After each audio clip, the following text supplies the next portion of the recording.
Começando o Antimatéria, programa que vai ajudar você a explorar as dimensões da cultura pop.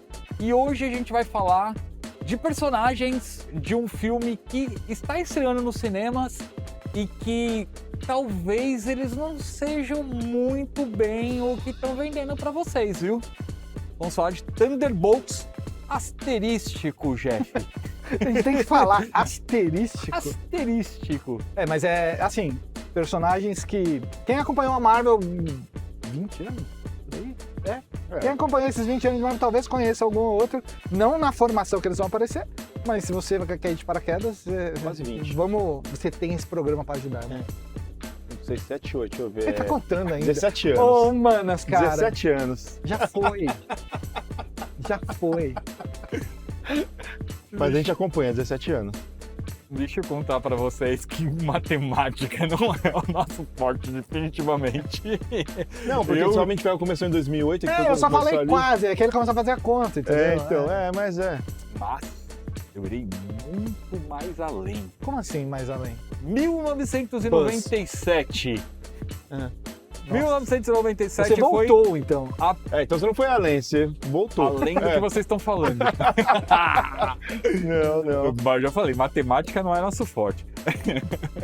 1997, os Thunderbolts foram criados por Kurt Busiek e Mark Bagley, que eu sei que o Cleiton é muito fã. Adora. Nossa, eu odeio esse cara hoje em dia, mano. Eu gostava, Eles fizeram o seu lançamento, eles fizeram sua primeira aparição em Incredible Hulk 449 e depois, né? Nos Estados Unidos, e depois ganharam a sua série própria Thunderbolts 1. Clay, você se lembra do Onslaught, né? Onslaught aquela... Você consegue contar um pouquinho do Onslaught pra galera aqui de casa que não lembra o fatídico Onslaught? Eu não chamaria de fatídico, rendeu um bom vilão no joguinho. Ele aparece no final daquela saga Heroes Reborn. E o visu dele é legal. É dele que você tá falando? Que aquela armadurona grandona lá. Que é a junção da mente da mente do professor Xavier com o corpo do Magneto. Lá fez esse super mutante, o Oswald, que quebrou uma mega saga pra trazer de volta os heróis dessa outra mega saga que deu muito errado na Marvel. Pra tentar dizimar mais uma vez os mutantes, né? Porque é sempre assim, né? Os caras estão sempre mirando nos pobres mutantes. E ele era, assim, muito mega poderoso, tanto é que não rolou só os X-Men enfrentar, todo mundo. Teve que Vingadores, teve todo mundo enfrentar ele. E aí, o que acontece? Nessa grande batalha, os Vingadores e o Quarteto Fantástico vão pra vala e não tem mais heróis. E aí, o que acontece? Surgem os Thunderbolts, né? Que é engraçado que eles não se vendem nem como heróis, eles falam que eles são... Não, os Thunderbolts quando aparecem são heróis. São heróis, salvam todo mundo, mas quando eles vão ser entrevistados, às vezes falam, não, a gente só tá aqui pra ajudar, a gente é voluntário. A gente não é nem herói, a gente é voluntário, veio aqui só pra ajudar e tal. E em 97, e aí eles aparecem, né? Aparece quem? Quem são os Thunderbolts? Quem? Que é o Cidadão V.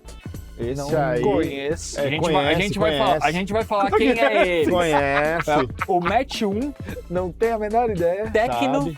Sabe sim também. Atlas, Meteorito e Soprano. Esses são os Thunderbolts que aparecem na primeira edição. Speedball. E aí, infelizmente, o Speedball não tá. Os Novos Guerreiros. Eles são totalmente Novos Guerreiros.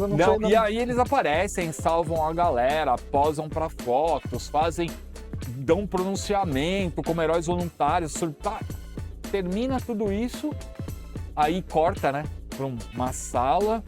O cidadão vê olhando e fala, não, meus Thunderbolts, igual o Xavier, meus Thunderbolts, parabéns, muito bem. Ou eu deveria dizer, mestres do terror. Porque, na verdade, eles são Barão Zemo, o Barão Zemo que é o Cidadão V. O Besouro, que é um vilão do Homem-Aranha, com o Match 1. O Armador, que em inglês ele chama Fixer, mas aqui no Brasil chama Armador. O Armador é aquele... Ele é vilão ele participa de algumas histórias do Homem de Ferro e tal. Não, eu confundi com o Chance, lembra do Chance? O Golias, que é um dos vilões do Homem-Formiga, né, do gigante, que ele também fica gigante, como o Atlas. A Rocha Lunar, que é uma vilã dos Vingadores, como a Meteorita. E a Colombina, que o nome dela em inglês é engraçadíssimo, que é Screaming Mimi. É, a Mimi que grita. É a Mimi que grita. E ela também tem uma outra tradução aqui que é Rochinol, que eu nem sabia também, mas que tá ali, a tradução tá ali. dela nos quadrinhos, eu li o quadrinho número 1, eu arrumei o quadrinho número 1 do Thunderbolts pra ler a tradução do nome dela. Os americanos soprano. os brasileiros gostam de traduzir como nome de pássaro, nessa galera que grita, né, cara?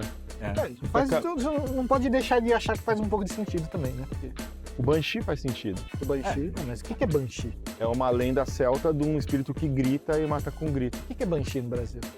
É um É espírito. o herói. É um herói. É o herói das equipes X. E aí, na época, essa revelação, né, a gente tá falando 97, foi muito legal, gerou um grande buzz, o mercado americano ficou mega agitado de quadrinhos, porque diferente, né, do Esquadrão Suicida, que eram vilões declarados, recrutados ali pra... Eles vendem Eles uma imagem, né? Vendem, né, essa É ideia verdade. de que nós somos os heróis, mas na verdade eles estavam, né... E o Esquadrão já existia, já estava em voga. Não estava em voga, mas já existia. Não, né? eu digo- Mas já era uma equipe do mal ali. Mas né? acho que nos quadrinhos até hoje não é essas coisas, não. Esquadrão Não, Suicida, não. cara.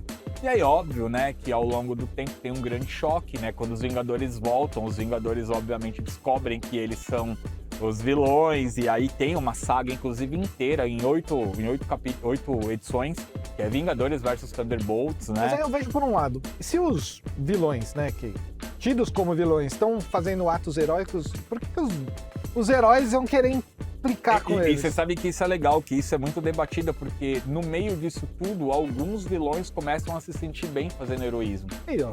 Só que aí, óbvio, o Capitão América, quando vê o Barão Zemo lá, já não descer tem nem o cacete. conversa, velho. É escudo voando e Nossa vambora. senhora, Ao Barão, longo dos- calma, cara, Ao calma, longo cara. dos anos, tiveram N formações, né, dos É. Thunderbolts, inclusive com o Gavião Arqueiro liderando. Gavigode. Gavião Arqueiro Eu liderando. conheço uma mais recente com o Hulk Vermelho. O Hulk vermelho, com o Justiceiro, que é todos os personagens vermelhos, inclusive o Justiceiro pinta a caveira de vermelho, aí fica bonita essa Electra, capa. o Deadpool e muitos outros. Na fase Civil War, né, na Guerra Civil, ela foi reformulada para ser uma equipe de caçadores de heróis ilegais, né? Olha aí. Porque os heróis, eles acabam... Quem não aceita o registro de heróis acaba virando herói... Tem que fazer um registro, E aí eles tem eles são identidade. caçados.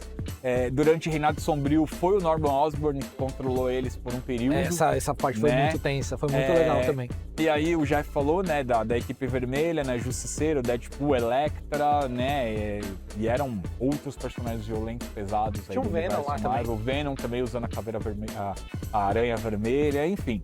E aí chegamos então ao filme, né, que estreia, né, Proximamente aí. durante Nossa, os dias. E a- Rapidão, só parei pra pensar que agora essa última formação que vocês falaram do Thunderbolt só pegaram os personagens massa velho, todos os personagens massa velho e colocaram num grupo só. Se você vê a capa Sim. do negócio, A capa você é é o louco Hulk pra ler. vermelho com o Venom, com Você é doido, você, o mano, eu tenho Justiceiro, que ler com a isso aqui. Electra. E nem é tão legal. Não, não é. Não, o Não é. Deadpool é engraçado que não tem diálogo, né? Só até quase Tasmania o negócio, né? Tudo bem. Tá E ótimo. aí, formação no filme. Então a gente tem aí Helena Belova, que é a Viúva Negra, Dessa vez você não esqueceu dela. o Book Burner, do Soldado Invernal, o Buck Guardião é maneiro. Vermelho, né? Também, Esse, do filme da Viúva, né? O John Walker, que é o agente americano, que é da Capitão série América do da Capitão Shopee. América. É. É o Capitão América da Shopee. Fantasma, treinadora, Muito bom, Fantasma. e a Treinadora não. Valentina Allegra de Fontaine, que é a líder. Que ela apareceu em, Apareceu né, finais de créditos de várias séries. filmes e tudo mais. E aí a diferença principal, acho que nada de vilões disfarçados.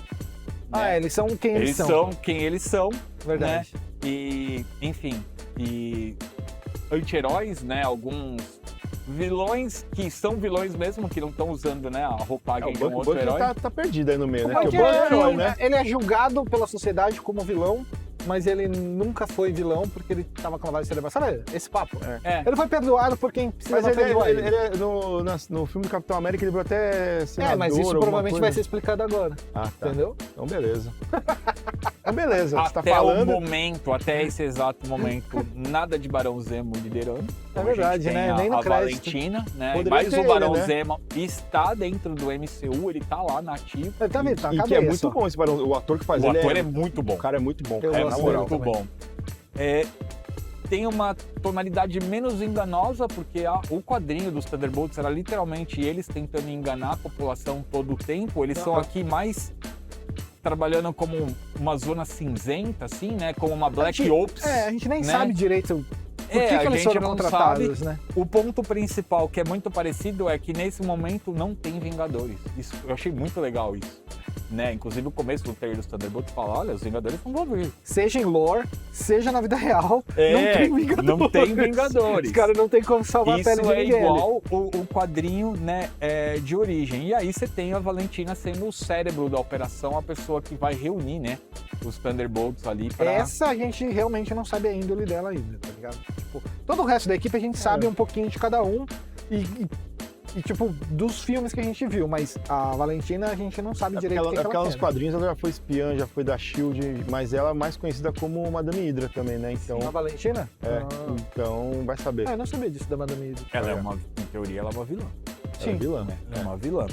Bom, por enquanto, nenhuma ligação com Mestres do Terror, né, que é a equipe original do Thunderbolts, né, é um nome que ainda não surgiu. É porque também Não surgiu aqueles na MCU, vilões que estavam ali, não, só o Zemo né, tá a ali. gente...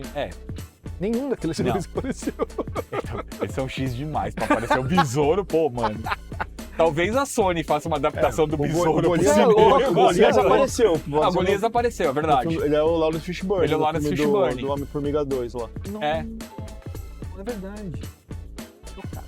Aí, ó. Será que ele pode dar as caras? Não, acho que não. Cara, o fantasma tá aí, né? Talvez dê. É. O fantasma tá aí, ele pode Ele aparecer. morreu? Quem?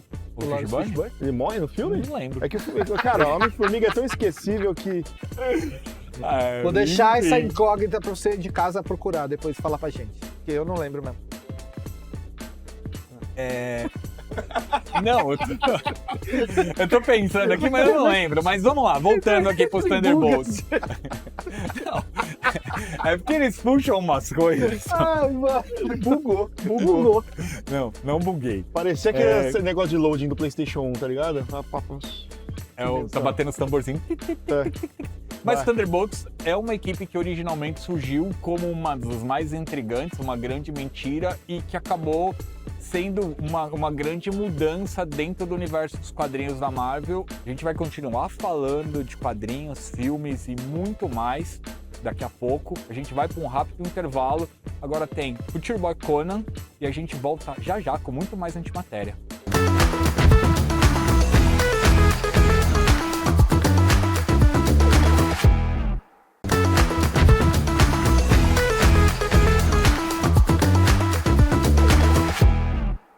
Antimatéria de volta e ó, antes da gente continuar, eu acho que a discussão aqui vai dar uma esquentada agora, porque o tema é polêmico, mas não esquece de usar a hashtag Antimatéria na cultura para marcar a gente. Se você estiver curtindo, se você quiser participar com comentários, a gente vai ler. E ó, vem surpresa com esses comentários aí. Então, se eu fosse você, eu deixava lá um pra gente ver, tá?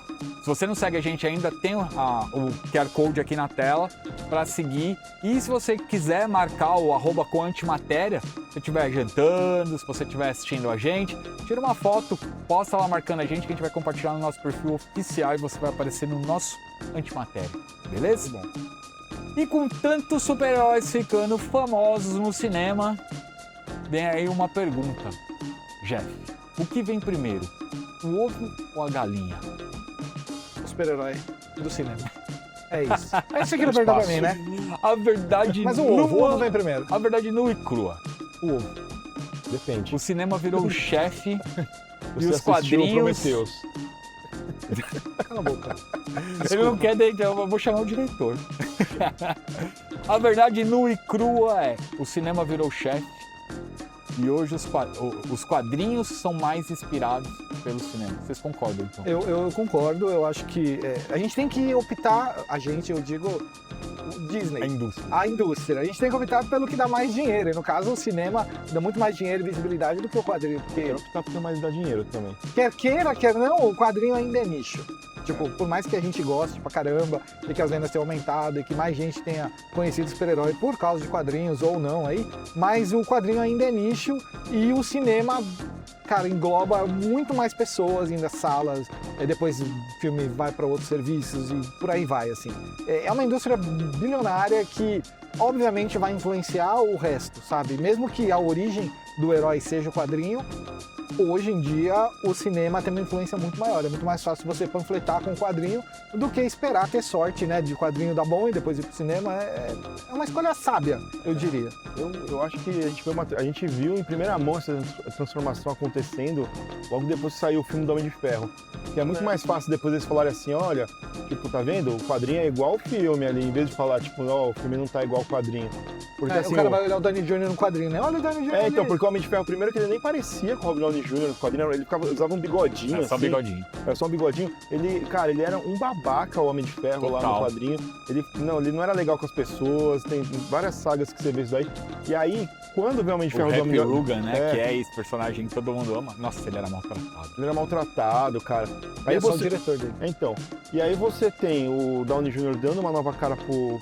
Ele sendo o Downey Jr., né? Basicamente. Basicamente sendo o Downey Jr. sendo o Tony Stark lá. E aí nos quadrinhos, automaticamente, eles mudaram o Tony Stark pra ele ser igual o Robert Downey, não só de aparência, mas de personalidade. Então, Porque ia vender, né? Se você pegar o Homem de Ferro hoje em dia nos quadrinhos, você pega qualquer história dele, ele é o cara piadista que lá. E não era assim antigamente. Ele tá sabe? vivo no quadrinho? Ele tá vivo no Tá. quadrinho? Inclusive, ele recém separou da Rainha Branca. O que ele... Eu vou... Ele casou com a Emma eu Frost. vou- Focas com Clayton. aqui. Eu vou contextualizar pra vocês, só pra gente seguir no debate e pra ver se vocês concordam também. Claro. Ali, na era clássica, até os anos 90, os quadrinhos eram o centro da narrativa. Tudo começava nas páginas. Origem, traje, vilões, arcos. E aí eu até separei, deixei 2 filmes aqui, que vai um pouquinho mais pra frente dos anos 90, mas que tá ali. Batman de Tim Burton, né, direto dos quadrinhos de Dennis O'Neil e Neil Adams, né, inspirações. E o Homem-Aranha de Sam Raimi, que era basicamente uma homenagem ao Stan Lee e Steve Ditko, né? E aí depois você tem justamente o filme que o Clayton puxou, que é o Homem de Ferro de 2008, né? Que a partir dali você tem mudanças significativas, além de Robert Downey Jr., do próprio Samuel Jackson, né? Que era do universo Ultimate, foi pro universo tradicional, foi pro universo de cinema e depois voltou pro universo meio-meia como o Samuel Jackson. Eu adicionaria ainda os X-Men dos anos 2000, porque aquela versão deles do cinema com os uniformes pretos também revolucionou e impulsionou os quadrinhos a criarem uniformes daquele formato na fase também, do né? Grant Morrison, né? Então eles também começaram a influenciar dessa maneira aí também, né? E o que diria dos Guardiões da Galáxia, que ninguém se importava até o cara. filme? Cara, isso Ninguém se foi... importava. Ninguém esperava, ninguém se importava, agora todo mundo quer ser o Senhor das Estrelas. Mas essa é a especialidade de James Gunn, né? A gente ficou sabendo, Descobriu, né? Descobriu-se que essa é a especialidade dele. Porque eu lembro claramente que todo mundo falou, meu, será que vai ser o primeiro flop assim, da Marvel? Por que escolheram esse grupo? Inclusive, Que Guaxinim, uma maluquice. árvore. Inclusive, eu acho que tem uma história legal, que acho que a Gamora não era pra ser a Zoe Saldanha, né? Era pra ser uma outra atriz. E aí ela falou que não, nem conheço. E aí ela falou com um amigo dela, falou, nossa, Guardiões da Galáxia, maior equipezeda. Isso aí vai ser Não flop. vai dar, né? Esse diretor, ninguém nunca tinha ouvido falar de James Gunn, cara. Ih, mano, isso aí pula fora. Isso aí vai ser... E aí ela entrou, a Zoe Saldanha entrou no lugar, né? Ela falou, me arrependo, é claro. Mas é bem legal porque aí você viu que explodiu e virou o que é. Hoje em dia o Guardiões da Galáxia é o que é o filme. Porque se você for pegar o que era antes, cara, é intragável. Não dá pra ler. Verdade. E aí, os filmes mexem diretamente hoje com o direcionamento dos quadrinhos. Eu coloquei aqui o Esquadrão Suicida, por exemplo, com a Arlequina e a Margot Robbie. Protagonista, né, velho? Como é que pode? A Arlequina tem uma série própria de desenho animada hoje, 100%. A Arlequina, inclusive, tem um certo protagonismo também no Batman Ninja. Nos dois, né? Tipo, no primeiro e no segundo. Mas isso influenciou tanto os quadrinhos, porque a Arlequina até então, ela era vilã. Sim. É claro que, tipo, teve uma separação ali até antes, porque antes, e aí ela se separou do Coringa, né? Pra ficar andando com a Era Venenosa. Com Clayton. Fresquinha. Que ela começou a namorar a Era Venenosa, e aí teve né, o quadrinho próprio dela da Era Venenosa. E aí, quando ela fez aquele sucesso absurdo, porque foi um sucesso, cara, foi um negócio absurdo. Você ia na CXP, só tinha Arlequina. Você via, cara, era bizarro. Só tinha, aí que a Warner, cara, por mais que a gente fale mal dos filmes de super-herói da época da DC ali, pré-James Gunn, os caras entregavam tendência, né, velho? Exato. Tudo virava um hit fenomenal. Cara, a Arlequina nos quadrinhos, ela agora, se bobear, faz parte da Liga da Justiça Sem Limites lá, que tá saindo agora, sabe? Não, porque ela chegou a fazer parte, cara, ela começou a ajudar, virou quase bate-panela família já, cara, ali. Sabe, o pai da Bate-Família ali, tipo, Cosa Noturna, Robin. E a Mulher Gato já faz parte, né, da Bate-Família. O Paul Dini, quando criou ela, nunca imaginava que ela ia chegar nesse nível. Cara. Por culpa de uma atriz. E por culpa de uma atriz. Outro que tá ditando regra no quadrinho hoje, Batman do Robert Pattinson. Com a revista The Batman and Robin de Joshua Wilson. Cara, um tom mais no ar, um tom mais investigativo, né, que...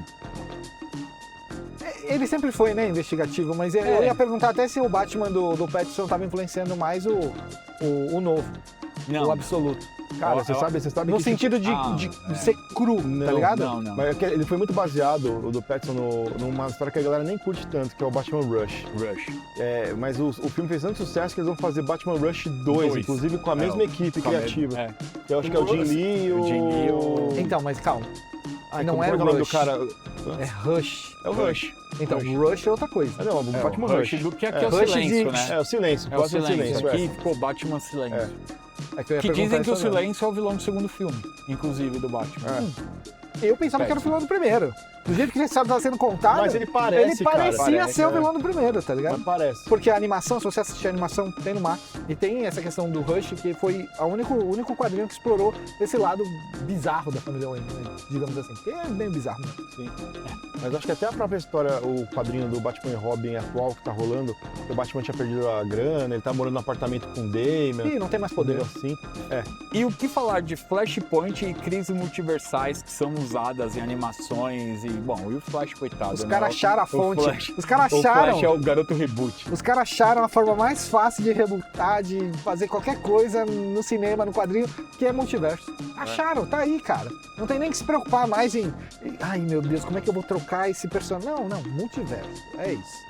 Tão bem agora. Porque, cara, herói é imortal, né? Tipo, no Capitão América que você lê hoje, você leu nos anos 60, e não tem como o ator que interpreta esses personagens ser tão longevo, tá ligado?